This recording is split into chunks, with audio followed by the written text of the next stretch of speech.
ఎందుకో రాయదుర్గం నియోజకవర్గంలో మామూలుగా కోట్ల రూపాయల దందా జరుగుతున్నా కూడా మరి అధికారులు పట్టించుకోలేదు. ప్రభుత్వానికి తెలియదా అంటే తెలుస్తుంటుంది. మరి అధికారులు ఎందుకు మరి ఈ విధంగా అంటే వాళ్ళకు కూడా ఏమో ఉందేమో అనుకోవాల్సిందే. AP39 టీవీ రాయదుర్గాన్ని పరిశీలించాలా, అంత లోపల ఏమేమో జరిగిపోతున్నాయి. మైనింగ్ ప్రాంతాన్ని పరిశీలించిన అటవీ శాఖ అంట హిర్యాలు అనంతపురం జిల్లా హిర్యాల మండలంలోని ఓబులాపురం గ్రామ పరిధిలో సర్వే నెంబర్ 1లోని ఓబులాపురం గనులు అంటే OMC ఇంతకుముందు గాల్జనార్దన్ రెడ్డి ఈ ప్రాంతాన్ని అటవీ శాఖ కళ్యాణదుర్గం ఫారెస్ట్ రేంజ్ అధికారి శ్రీరాములు పరిశీలించారు. గురువారం ఆయన రాయదుర్గం డివిజనల్ రేంజ్ అధికారి దామోదర్ రెడ్డి సిబ్బందితో కలిసి గత 4 రోజుల క్రితం OMC గనుల్లో CBI సీజ్ చేసిన ఇనుము ముడిసరుకు డంపును తరలించారన్న వార్తలు సోషల్ మీడియా వివిధ మాధ్యమాల దినపత్రికలు వార్తల ప్రచురణ అయిన విషయం తెలిసిందే. ఈ నేపథ్యంలో అక్రమంగా తరలిన ఇనుము ముడిసరుకు అటవీ విభాగం పరిధిలోకి వస్తుందా, గనుల విభాగం పరిధిలోకి వస్తుందా అన్న అంశంపై అటవీ శాఖ అధికారులు తనిఖీలు చేపట్టారు. CBI OMC ఇనుప గనుల్లో సీజ్ చేసిన ఇనుమును తరలించారన్న ఆరోపణల నేపథ్యంలో అటవీ శాఖ అధికారులు OMC గనుల ప్రాంతాన్ని పరిశీలించి అటవీ మైనింగ్ ప్రాంతానికి చెందిన చిత్రపటం మ్యాప్ను పరిశీలించారు.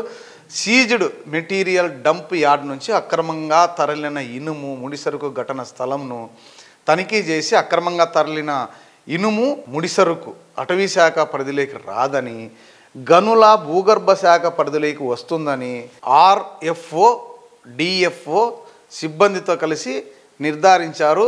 ఇనుప గనిలో సీజ్ డంప్ యార్డ్ నుంచి తరలిన ఇదంతా ఎక్కడికి పోయింది ఏంటనేది మరి చూడాలా. ఇది ఇక్కడ చూస్తున్నాం కదా, అంటే ఫ్రెష్గా ఉంది. అంటే ఎప్పుడో CBI ఎంక్వైరీ ఎప్పుడు వేశారు, గత కొన్ని సంవత్సరాల క్రితం గాలి జనార్దన్ రెడ్డి కేసు ఏ విధంగా మలుపు తిరిగింది, ఏ విధంగా CBI ఎంక్వైరీ వేశారు, అక్కడున్న ఈ ఖనిజాన్నంతా కూడా ఎలా సీజ్ చేశారు, సీజ్ చేసిన తర్వాత దీన్ని ముట్టుకునే రైట్స్ ఎవరికి లేవు. కానీ ఈ మధ్య కాలంలో కొంతమంది ఈ దొంగలు ఉన్నారు కదా మన రాయదుర్గం నియోజకవర్గంలో, వాళ్ళ కన్ను పడిందంట దీని మీద. ఇవన్నీ కూడా తరలించి కోట్ల రూపాయలు రాత్రికి స్కామ్ చేసేసినారంట అదంతా కూడా. అంటే చూడండి, CBI సీజ్ చేసిన ఇనుప ఖనిజాలను మట్టిని ఇవన్నీ కూడా తీసుకుపోతున్నారంటే ఇది చూడండి, ఇవన్నీ ఫ్రెష్గా వచ్చిన ఫోటోలు. ఇవన్నీ చేసి మన వాళ్ళు పబ్బం గడుపుతున్నారంటే మరి దీనిపైన ఖచ్చితంగా మనం కూడా ఒకసారి ఎంక్వైరీకి వెళ్ళాలి.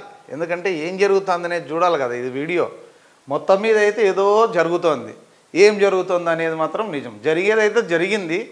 కోట్ల రూపాయల సొమ్ము, ప్రభుత్వానికి చెందాల్సిన సొమ్ము అక్రమార్కులు తరలిస్తున్నారంటే అధికారులు ఎందుకు చూస్తూ ఊరుకున్నారు?